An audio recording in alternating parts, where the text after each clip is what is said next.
everybody. Out here this morning feeding the bees.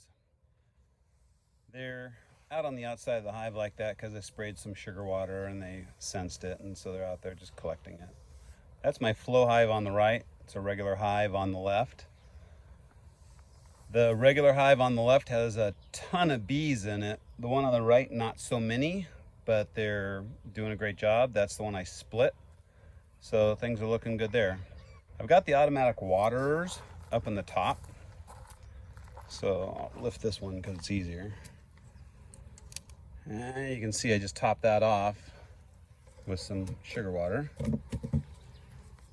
I've got a couple of containers that I put those in. But today I want to talk to you about water.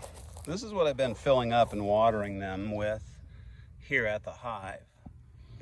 But I need to repurpose this for some baby chicks I have coming in, so we're gonna take that over to the chicken coop here, or back towards it, past the burn barrel here, for little critters and such.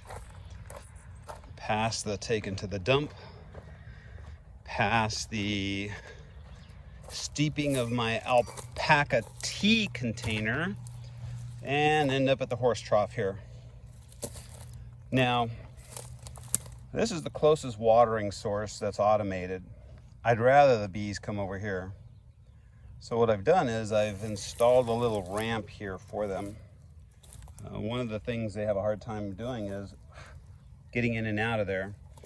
So I've double meshed this so that they can actually walk down to the water's edge and they can grab a hold of that inside mesh, if you can see that, with their little feet, and it'll help them get in and out of there. If it doesn't work on the inside like I have it right now, I'll pull that out and I'll put it back on the outside. And then the bees, like this little guy that just showed up, should be able to land on that, walk down, and get some water off of that. These are the containers that I fill up with water. I fill them up with a 1-to-1 concentration, and then I split it and add another thing full of water into the top for them. I've also, it's not sunny enough out here yet, but I've also got a